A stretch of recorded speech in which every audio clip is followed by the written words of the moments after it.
Hi, hello, welcome back to the channel. My name is Ria, and this video is about how I write the first draft of a novel. I have my laptop with me with all my notes on it, and I have my emotional support liquid, and I'm just gonna get right into it. First things first is everybody's first draft looks very different. Me as a pantser, my first draft is pretty much always my outline. Pantser is basically somebody who writes without an outline. A plotter, somebody who plots and then writes an outline and then starts writing, and pantsers generally just kind of have a vibe or gist of things and get writing based off of that. So because of that reason, it's important to set the bar about how bad you want your draft to be. So as a pantser, my first drafts are usually pretty shitty. Like, they're really bad, they need a lot of work.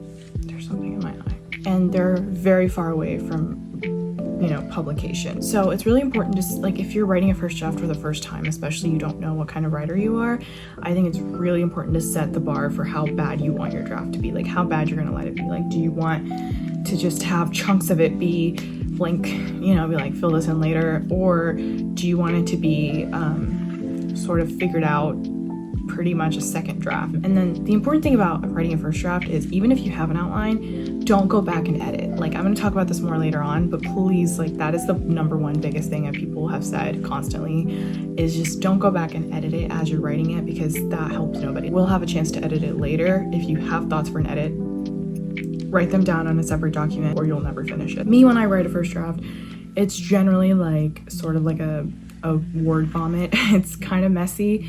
However, I try to not put, like, fill this in later, or like have huge chunks of the draft kind of unwritten. I try to figure it out as I'm writing it.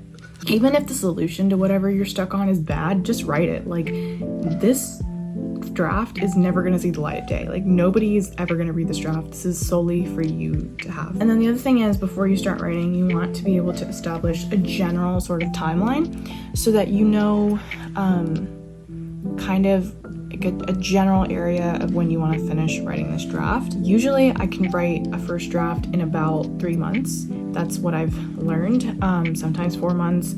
Something around then is usually how long it takes me to write a first draft. Well, of course, life gets in the way. Every month is different. Everybody's schedules and time is different, but this is just how long it takes me. So as a pantser, I pants because I'm a very intuitive writer, because I have been consuming books and movies and stories for so long that I kind of just have a general idea of what the plot beats feel like, where the next thing should happen. Maybe not what the next thing needs to be, but just sort of an idea of like what the feel for the plot should be at any given moment. Even as an intuitive writer, I still have to use tools and other structures, like plot structures, to help me kind of figure out where to go next whenever I get stuck. So something that I use a lot, which is called the 8 sequence structure, and this is something that has helped me a lot.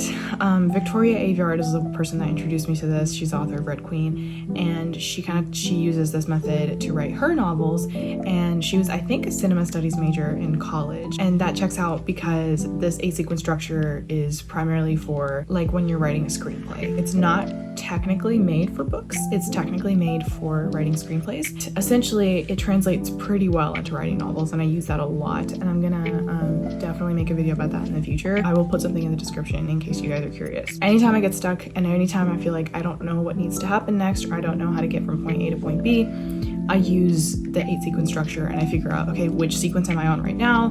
What are the things that need to happen in the sequence? What are the things in the next sequence that need to happen? And sort of just kind of walk through that. And then the other thing, like I said, don't go back and edit as you're writing. Even if you change something halfway through the draft, like change a character's name, it doesn't have to line up. Like, it can literally be so randomized and just all over the place, but nobody is going to read that but you. Like, that's so fine. Like, this is probably, I don't want to say the easiest draft to write, but the most freedom you have in a draft. Like, this is the only draft where you have this much freedom. Like, the book story doesn't exist yet, and you are putting it into existence, so you have full and complete control and freedom over it, which is a double-edged sword, but it comes with its pros and cons. And then the other thing is, this is something that I'm really guilty of, because I'm a very, like, detail-oriented person.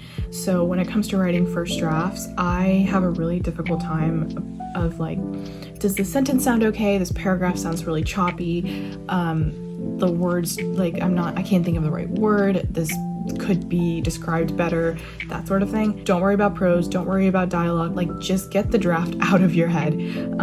Don't focus on making it pretty or making it nice. Here's like a really good point to remember, the bar that you've set for yourself. The lower the better, to be honest, but like don't try to change the bar halfway through the draft, you know, because you're like, this is really shitty, and then you're like, I need to do better. Don't.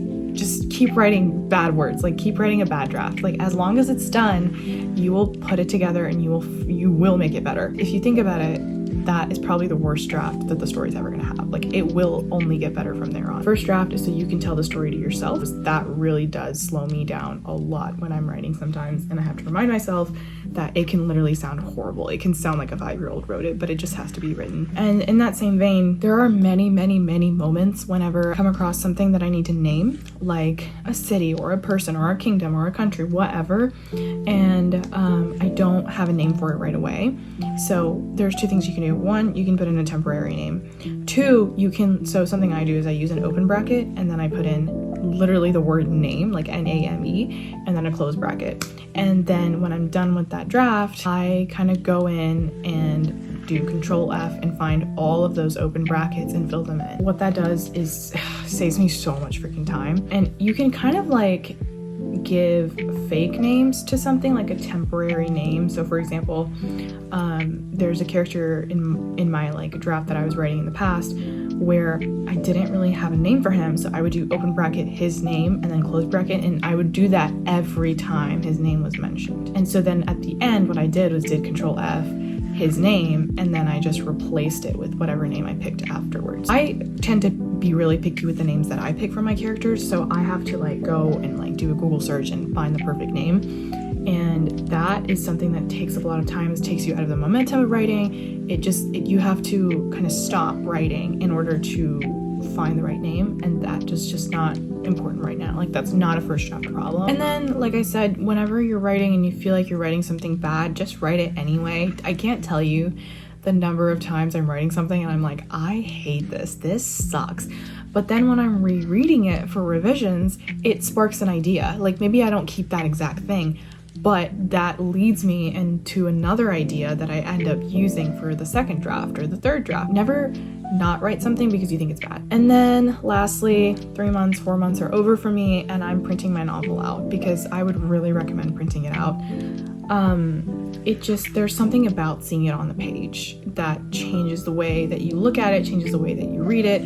It really does a whole lot of work just to print it out. I would recommend printing it out. I did a double space, print it out in a different font than what you wrote it in, just so that you can see it in a different light, essentially. It's kind of like you're reading it for the first time. Once it's printed out, leave it alone. Like I tend to leave it alone for 3 months, which is long enough for me to write another draft of something else. So I do a lot of tandem writing, and so I tend to leave it alone for about 3 months, and then when I come back to it, I really don't remember significant parts of the book, and it's almost like I can come into it with a really fresh start, even though like in those 3 months I have been thinking about it, but I don't know the specifics of it. Also in those 3 months I have been working on another novel, so it's like I'm not completely removed from that world. I'm still in that headspace. I just haven't been in that specific book's headspace. If I'm being perfectly honest, writing a first draft is simultaneously terrifying and exciting, because like I said, you have all this freedom. You can write whatever kind of a draft that you want to write, but at the same time it's really scary because you don't really know what you're doing. At least for me as a pantser, I have no idea where my drafts usually are going to end up. Like whenever I start writing a book, I usually need to know like a midpoint. What is this book about? Like, what is the significant thing? Like, if I'm looking back at the book, like, what did this book accomplish? And then the ending, usually. So I'm here to tell you, just start writing the first draft. Don't worry about having everything figured out. You will figure it out as you go. Even if you're worried about it right now, don't be. Like, you will figure it out. You can get through it. It's not as bad as you think it is, I promise. 9 times out of 10, when I go back and reread something I wrote, I'm like, this is not as bad as I thought it was when I wrote it. So never beat yourself up too hard, because you're doing your best. Like I said, also keep like a document on the side just to kind of jot down any thoughts that you have, but that you don't want to go back and edit later on. Those are all of the kind of steps I follow for writing a first draft. I have a video about how I write a second draft. I'll put it in the link or in the description, or I'll put it up in the cards. And I will be making a video about the 8-sequence structure that I use, because that is a lifesaver. I hope that this was informational and helpful. I will see you guys in the next one. Bye.